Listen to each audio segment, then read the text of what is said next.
Gracias por venir. Gracias. Gracias Antonella, por la invitación. Bárbara. Ahí estamos día más, día menos.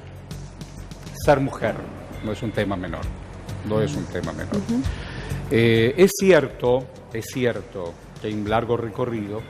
Es cierto que ese 8, aquellas muchachas que querían ganar algo más y vivir dignamente, un día las quemaron a esas muchachas en esa fábrica en los Estados Unidos. Y hubo un antes y después, y un largo derrotero desde la historia de la humanidad. Hoy quiero que ustedes me ayuden a pensar, nos ayuden a pensar, cómo ha cambiado en la caracterización de la mujer la maternidad a través de las últimas décadas. Las dos son muchachas muy jóvenes, pero digo pensando en mamá, o pensando en la abuela, o pensando en los que van a venir. La relación no solamente con los maravillosos hijos o hijas, sino con medios de trabajo, con medios sociales, cada una. A ver, me interesa su opinión. Bien. Donde hemos crecido, donde todavía hemos involucionado. Bueno, el concepto de maternidad en realidad es bastante nuevo, ¿no? O sea, siglo XIX, XX, se empieza a crear esta idea de que la mujer debe ser madre, ¿no? Como un mito muy con mucha pregnancia en el imaginario social, que tiene que ver con esto, con hacernos creer que la felicidad está en ese lugar, ¿no? Previo a esto, las mujeres tenían 18, 20 hijos. Era como un mandato, quiere decir usted. Exacto, se crea ese mandato. Es decir, vos, tu rol en la vida será un hijo, acompañarlo a crecer, ese será tu mandato. ¿Y en el medio qué pasó? Más que en el medio, después. Porque, digamos, ese mandato, como cualquier mandato, imposible de cumplir, porque básicamente no hay felicidad ni instinto maternal que venga con este proyecto, digamos, de la maternidad como el destino de toda mujer. Sí, sí. Lo que fue sucediendo con el tiempo, además, es que este mandato, como nos pasa a las mujeres en general, convive con otros mandatos contradictorios. En una sociedad industrial, una sociedad capitalista, una sociedad demandante, donde todo se mercantiliza inevitablemente, más allá de dar la teta o dar las horas necesarias con la criatura. En una Argentina donde la mitad de la población quedó desocupada y ese varón está en la casa y va a cumplir roles que seguramente el papá y el abuelo nunca lo hicieron, y ella consiguió trabajo. Y entonces, esos paradigmas... Sí, me gustaría volver un poquito para atrás, y en realidad es que las mujeres tuvieron que salir, o sea, tuvieron que salir a trabajar también. Entonces, una cosa era el mandato, por ejemplo, cuando solo había que quedarse en la casa, y otra cosa es cuando ese mandato, como decía, se junta con otros mandatos contradictorios, que es salir a trabajar, traer la mitad de la jornada laboral, digamos, a la casa, pero además ser exitosas en el trabajo. También. Entonces es ser los tiempos a veces... Yo digo, es una mirada urbana también. Milenariamente, en diferentes pueblos agrarios, niño, niña va detrás de la espalda y voy a recoger los frutos. Él hace una cosa, ella hace otra. De pronto, revoluciones industriales, ciudades, hay que viajar, no tengo tiempo, tengo que dar la teta, ¿qué hago? En la fábrica no me dan un lugar, entonces... Y entonces ahí empezamos a luchar por algunos derechos que, bajo esta idea de la maternidad como un instinto y algo que nos surge naturalmente, lo que sucede es que hay una corrida de parte del Estado. Sí. Por ejemplo, una cosa es cuando yo puedo ir a trabajar porque mi hijo, hija, tiene una guardería provista como práctica del cuidado o jardín maternal, y otra cosa es cuando yo tengo que llamar a mamá para que me lo cuide el pibe. A otra mujer. Claro. Siempre la cadena de mujeres. Siempre la cadena de mujeres que nos cuidamos entre nosotras. También hay... Bueno, Sofía, una pregunta, porque hay preguntas un montón. A ver. Para Antonella, en esta oportunidad, hablando de esta cadena de mujeres, ¿existe, Antonella, el instinto maternal? No, el instinto maternal claramente es un invento que nos han querido vender desde muchísimos lugares y con mucho ahínco, y lamentablemente ha llegado a calar tan hondo en nuestra subjetividad que muchas veces sentimos que eso es cierto y que eso debería ser cierto, y después nos encontramos con que las mujeres, yo no soy madre, pero sí conozco muchas madres, acá justamente la compañera, que nos dicen, no sé qué hacer, por ejemplo, ¿no? No sé cómo resolver esto. Y el instinto en realidad es un saber hacer. Y si supiéramos todo, en realidad, ¿no? Estarían muchas cosas ya resueltas. Y la realidad es que no solo el instinto no existe, sino que pensar que existe tapa la posibilidad de que podamos hablar de los malestares que tenemos cuando somos madres, las mujeres, ¿no? Las personas con capacidad gestante. Por ejemplo, el puerperio, ¿no? Claro. O sea, la depresión posparto. Después, todo este tiempo fui yo ese embarazo. Le digo, en esto de ser padre, y he sido padre en 4 oportunidades, yo digo, y soy padre, pero aprendí a ser padre a partir de que esos hijos salieron de ese vientre materno. ¿Qué pasa precisamente? Porque para mí mis hijos tienen la fecha de nacimiento, es el día que parieron, pero para la mamá son esa fecha más los 9 meses. Y entonces, ¿cómo es eso? Es muy distinta. Es muy difícil, le digo. Es un debate muy interesante, incluso entre varones, ¿no? Y Penny.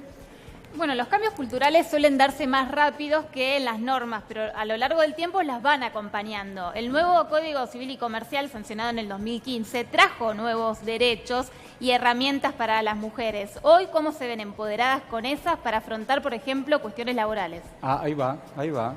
Buena pregunta. Se pudo avanzar, es cierto, estamos más legitimadas, no solo por la modificación del Código Civil, sino también, acá quiero traer de cara al 8M, por el movimiento feminista. Digo, que nosotras hoy tengamos legitimidad para poder avanzar con el reclamo de algunos derechos laborales, por ejemplo, tiene que ver no solo con esa modificación, porque hay, digamos, normativamente nos cubrían un montón de cuestiones, sino además con la fuerza que tiene el movimiento feminista para que esa agenda de derechos pueda ser legitimada. Muy bien. ¿Y cómo es la convivencia en la interpretación? Porque acá hay varios factores para comprender. El Estado es uno, que usted acaba de mencionar. En los últimos años hemos tenido un Estado que desprotegió, soltó la mano, ni hablar. Alguien se tendrá que hacer cargo y hay que reconstruir. Pero digo,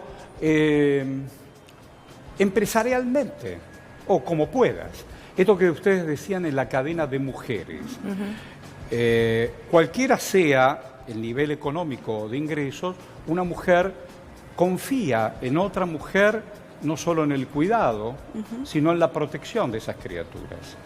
Y esa otra mujer, que a lo mejor viene de lejos y está tan desprotegida, incluso mucho más, hasta incluso económicamente, tiene que apelar a otra vecina, a una comadre, a alguien que también le cuide a sus chicos.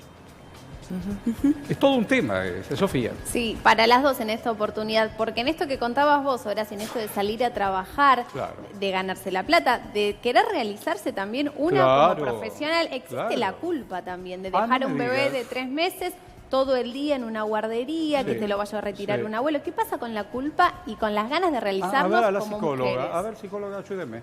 Bueno, yo voy como psicóloga y vos como madre, ¿te parece? Sí, dale.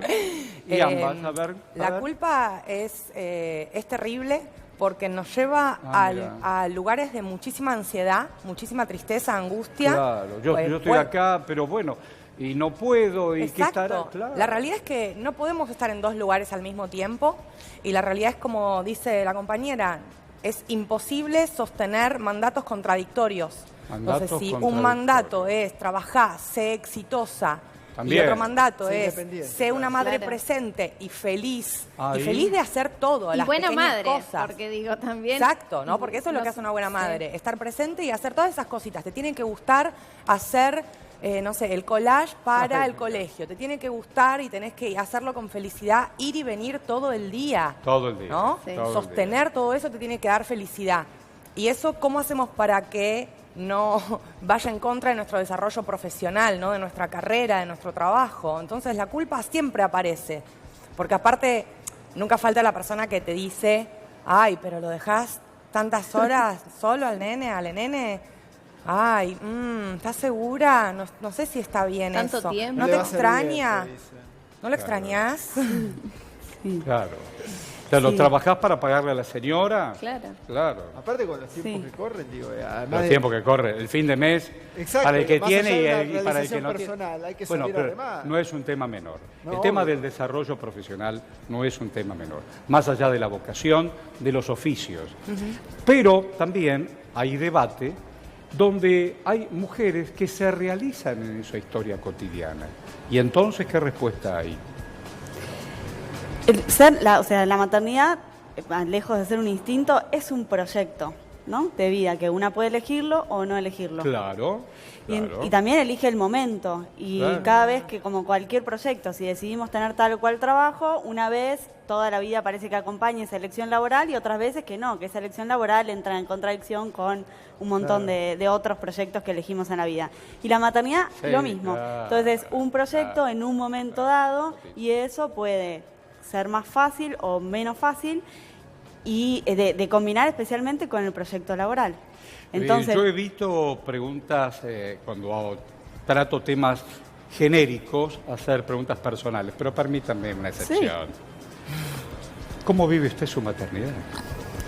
Mi maternidad fue encarada desde el movimiento feminista, si se quiere. Traté desde el principio, desde el día Pero, que me... Otra pregunta antes que usted me responda. Sí, ¿Lo encaró con amor? lo encaré con mucho amor, mucha decisión. Bien. Antes de consultar al movimiento feminista, lo encaró con amor. La decisión fue desde el movimiento feminista también. Atención, Muy bien. atención. Muy bien. Fue La sigo conjunto, escuchando con mucha Fue en atención. conjunto. Sí, sí. A veces se piensa en la maternidad, cuando decimos la maternidad será deseada o no será. Sí, claro, sí, claro. Lo decimos también porque nosotras tenemos que poder elegir con Bien, quién, cuándo, claro. de qué manera. Bien, ¿sí? bien, Y bien. de qué manera... Ya te comprendí.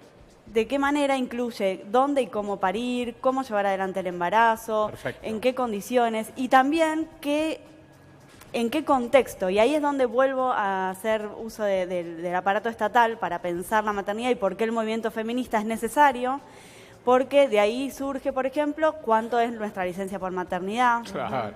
¿Sí? claro. En la licencia por maternidad, por ejemplo, no tenemos aportes. ¿no? Claro. Como hay algunas Claro. cosas que hay que Es eso, que claro. tener en cuenta a la hora de... Mientras tanto, si yo facturo, ¿quién me lo cubre? Nadie. Exacto. Claro, pero, No es Pero pasa así. también se hablaba de una licencia por paternidad, justamente para tener un equilibrio y ayudar a la Y si madre. ella lo también a decidió hacer bien. sola y el papá se fue. Yendo a mi experiencia en particular, mi compañero, el padre de mi Sí. hijo... ¿Nombre es del niño? Río. Bien. Río. Río. Ulises, que es el padre de Río, cuando justo 15 días antes de que nazca Río, se aprobó se habilitó la licencia efectiva de los maestros varones, digamos, de la licencia por paternidad. Ulises es hasta- maestro. Sí, Bien. hasta 45 días. Bien. Bien. Y eso hizo, o sea, si Río nacía 3 semanas antes, Ulises tenía 10 días. ¿Te das cuenta? Escucha. A mí me pasó, a ver, yo tenía que, digo, uno si no se guarda vacaciones y demás, Claro. digo, si no tenés cesárea tenés que acompañar, es el posoperatorio y demás. Si uno no se guarda días de vacaciones es muy difícil Claro, después bueno, poder y estar Hay mucha gente que hace ayudando. eso. Mirá Digo, yo me vos. tomé Sacrificar las vacaciones. vacaciones Sí, yo me por tomé algo que 10. tendría que ser un derecho. Claro, ¿no? sí, sí. Aparte, y digo, que va la- acompañado también de la idea de que a los varones la paternidad les viene bien desde lejos. No, aparte, no, Con digamos, un mandato. Que entran después. tenés que ayudar Claro, porque hay ¿no? una cesárea, pues, les cuesta No, caminar. hay y una hay todo un generación que posoperatorio. acompaña mucho. Hay una generación que acompaña mucho. No sé qué experiencia han tenido ustedes con sus padres o sus abuelos. Que, bueno, parece la eternidad, ¿no es cierto? ¿Y qué le pasó al maestro? ¿Se quedó en casa? Se quedó en casa. ¿Y cómo fue esa experiencia con el primerizo y esa? ¿Era primerizo? Sí. Sí. ¿Como padre? Uf. Sí. Tendría que hablar él, pero Bueno, en hable principio por él, fue porque- para mí, puedo hablar desde mí, que fue muy importante que él pueda estar más cerca de ese tiempo, Claro. porque y ahí traigo de nuevo el Estado y la esperanza en este gobierno, digamos, donde en el discurso de apertura de las sesiones el presidente usó el término puerperio. Sí. Digo, poder incluir esa Sí, no es un dimensión de la tema menor. maternidad de la que no se habla, donde hay una ausencia, si se quiere, de políticas públicas que acompañen ese momento, no me parece, digamos, menor. Tal cual. Entonces, que Ulises, por ejemplo, haya podido estar en el principio de esa etapa tan crítica para cualquier mujer, fue algo muy importante. Yo quiero agradecerles a ambas. Nos ayudaron a pensar y a seguir pensando. Muchísimas gracias. Gracias por la invitación. Ustedes saben que tienen este espacio para ustedes. Muchas gracias. Gracias. Penélope. Bueno, estamos en el mes de la mujer. El 8 de marzo se celebra de forma internacional el Día de la Mujer. Ahora, hay cifras que alarman y que van quedando obsoletas a medida que pasa el tiempo. Porque cuando iniciamos el año en el 2020, en enero, hasta ahora había 68 femicidios. El mes de la mujer de marzo se inaugura, a lo que va ahora, estamos a 6 de marzo, ya hay